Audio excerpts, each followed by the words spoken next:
Hello, जय हिंद, नमस्कार साथियों, कैसे हैं आप? आशा करता हूं बहुत अच्छे होंगे। मैं पीके सर एक बार फिर अपने यूट्यूब चैनल पर टॉपर एकेडमी एमबीटी पर आप सभी का तहे दिल से धन्यवाद करता हूं। जैसे कि आप देख रहे होंगे, ये केमिस्ट्री का सेशन है। केमिस्ट्री मींस रसायन विज्ञान, और ये प्रीवियस ईयर्स में ये क्वेश्चन आए हुए हैं टीसीएस के द्वारा। अब तक के जितने एग्जाम हुए हैं उन्हीं को कलेक्ट करके हम आपको प्रैक्टिस के रूप में दे रहे हैं, और ये क्वेश्चन आपके बिल्कुल कारगर साबित होंगे। जैसे कि हम अपने सेशन को आगे बढ़ाते हैं, मैं पीके सर साइंस होल्डर, और हम समय समय पर क्लासें बिल्कुल लाते रहते हैं, और आप देखना ना भूलें बिल्कुल। क्वेश्चन नंबर एक क्या है? निम्न में से किस ताप के लिए निम्न में से किस तत्व के लिए प्रतीक में 2 अक्षर शामिल होते हैं? बताइए इसका आंसर क्या होगा। ए कार्बन, बी आयोडीन, सी लोहा, डी फ्लोरीन। तो इसका आंसर क्या होगा प्यारे बच्चों? ये कह रहा है तत्व प्रतीक के 2 अक्षर किसमें होंगे? कार्बन, सी आयोडीन, ए Fe, लोहा आयरन, Fe फ्लोरीन, सी। तो इसलिए इसका आंसर होगा Fe, सी ऑप्शन, लोहा। क्वेश्चन नंबर 2, लोहे को मजबूत और कठोर बनाने के लिए निम्न में से क्या मिलाया जाता है जिससे कि लोहा मजबूत और कठोर हो जाता है? ए ऑप्शन जस्ता, बी ऑप्शन तांबा, C option carbon, D option sodium. बताइए इसका आंसर क्या होगा प्यारे बच्चों? इसका आंसर होगा सी कार्बन। जब कार्बन मिलाते हैं तो लोहे के अंदर कठोरता पैदा हो जाती है, और वो लोहा अपने आप में कठोर हो जाता है। किसके कारण? कार्बन के कारण। क्वेश्चन नंबर 3, सबसे नमनीय या तन्यशील धातु है, नमनीय या तन्यशील धातु कौन सी है? A option PH, B option AU, C option AG, D option C carbon. बताइए इसका आंसर क्या होगा? तन्य धातु, अगर तन्यशील धातु कहेगा तो आ जाएगा सोना, एयू सोना, और सोने का प्रतीक औरम इसका रासायनिक नाम है, तो इसलिए इसका आंसर होगा एयू। नेक्स्ट क्वेश्चन 4, मैल्येबल के गुण को दर्शाता है, मैल्येबल के गुण को दर्शाता है। आशा करते हैं मेरे प्यारे बच्चों इस सेशन में बड़ी मेहनत लगती है, और उस मेहनत का परिणाम आप हैं। यदि आप कहेंगे तो हम और बेहतर करेंगे इसको। कमेंट बॉक्स में अपनी राय जरूर व्यक्त करें। आप एक बार कमेंट करें कि इसमें क्या क्वालिटी और लाई जाए, क्या और करा जाए कि आपके एग्जाम के लिए बिल्कुल हेल्पफुल हो जाए। कमेंट बॉक्स में राय जरूर व्यक्त करें। मॉलिएबल के गुण को दर्शाता है, मॉलिएबल के गुण को कौन दर्शाता है? गैर धातु, धातु, C option gas, D option गैर धातु के यौगिक। बताइए इसका आंसर क्या होगा? क्या होगा इसका आंसर प्यारे बच्चों? मॉलिएबल, जो मॉलिएबल के गुण है वो दर्शाता है, क्या दर्शाता है? इसका आंसर होगा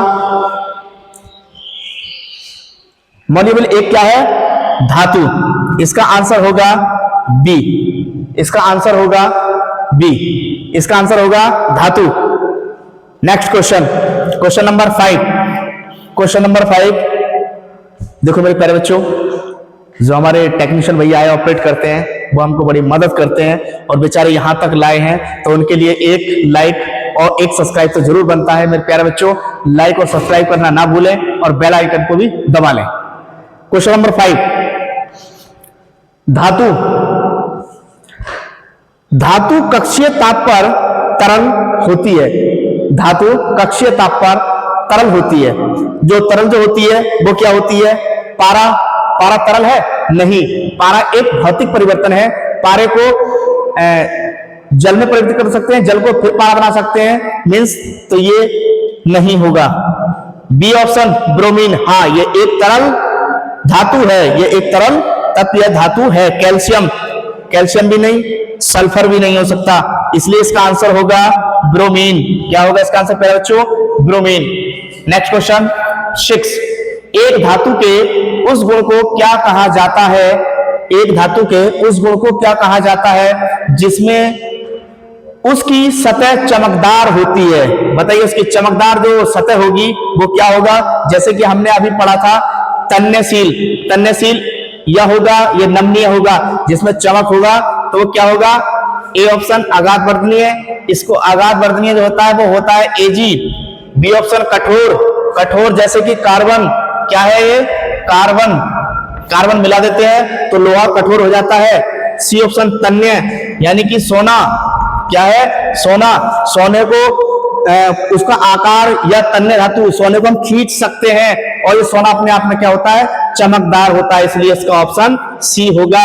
डी ऑप्शन धात्विक चमक, वो सॉरी सी ऑप्शन तन्य और डी ऑप्शन धात्विक चमक, ये कह रहा है सतह को गुण चमकदार सतह, तो इसका आंसर होगा डी, इसका आंसर होगा डी, चमकदार धात्विक चमक, इसका क्या होगा धात्विक चमक। इसका पता लग गया आघात वर्धनीय एजी, तन्य धातु सोना और बी ऑप्शन कठोरतम यानी कि उसमें कार्बन मिला देते हैं हम, इसलिए इसका आंसर होगा डी, क्या होगा धात्विक चमक। क्वेश्चन नंबर नेक्स्ट 7, धातुओं के ऑक्साइड आमतौर पर होते हैं, धातुओं के ऑक्साइड जो होते हैं वो आमतौर पर कैसे होते हैं। मक्खी का ससुरा दौड़ा दौड़ा कर मारेंगे हम मक्खी को।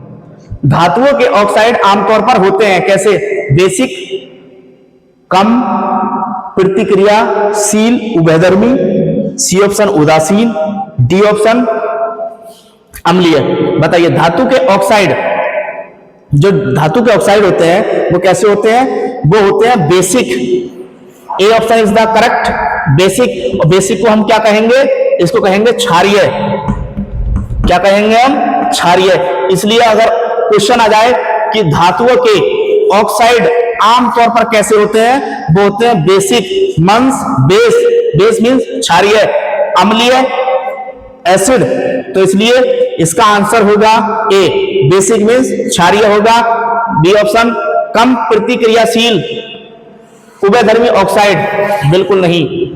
सी ऑप्शन उदासीन, उदासीन का भी कोई रहस्य नहीं है। डी ऑप्शन अम्लीय, यह भी नहीं है। इसका आंसर होगा ए, बेसिक और क्षारीय, बेसिक को क्षारीय बोलते हैं। नेक्स्ट क्वेश्चन और आज का लास्ट क्वेश्चन मेरे प्यारे बच्चों, आप अपना प्यार बस ऐसे ही बनाए रखें और देखो आज हम इस बोर्ड पर पढ़ा रहे हैं उसकी मेहनत स्वयं आप होंगे, बस आप हमें सपोर्ट करते रहिएगा और हमें और हमारे चैनल को ग्रोथ करने के लिए एक दूसरे भाई को शेयर जरूर करें और एक दूसरे भाई को सब्सक्राइब करने के लिए बोले ये भाई का चैनल है, आप मुझे बड़ा भाई या छोटा भाई कह सकते हैं, कुछ भी कह सकते हैं, मैं आपका गाइडेंस बन करके खड़ा हूं और खड़ा रहूंगा तब तक जब तक आपका एग्जाम नहीं होगा, सदा हमेशा खड़ा रहूंगा। लेकिन एक बात है कि कहते हैं कि जब तक तोड़ेंगे नहीं जब तक छोड़ेंगे नहीं, जब तक तोड़ेंगे नहीं जब तक छोड़ेंगे नहीं, इसलिए मेरे प्यारे लाडलो छोड़ना नहीं है, पकड़ना है। नेक्स्ट क्वेश्चन 8, एकमात्र धातु है जो तरल अवस्था में मौजूद है या तरल अवस्था में पाई जाती है। एक क्वेश्चन हमने पीछे कर चुके हैं इसका, ये क्वेश्चन रिपीटेड क्वेश्चन है और टीसीएस हमेशा 1-2 क्वेश्चन रिपीट करती है, इसलिए हमने ये रिपीट क्वेश्चन लाए हैं और इसका आंसर कमेंट बॉक्स में जरूर रिप्लाई करें। इसलिए बता देते हैं फिर भी हम, एकमात्र अधातु, ये क्या कह रहा है, अधातु की बात कर रहा है जो तरल अवस्था मींस जो तरल अवस्था में पाई जाती है वो कौन सा होता है। A option bromine, B option पारा, C option boron, D option chlorine. इसलिए तरल अवस्था में जो होगा वो होगी ब्रोमीन, क्या होगी ब्रोमीन तरल अवस्था में पाई जाती है। मेरे प्यारे बच्चों आशा करते हैं ये सेशन आपको बहुत अच्छा लगा होगा, तब तक के लिए जय हिंद।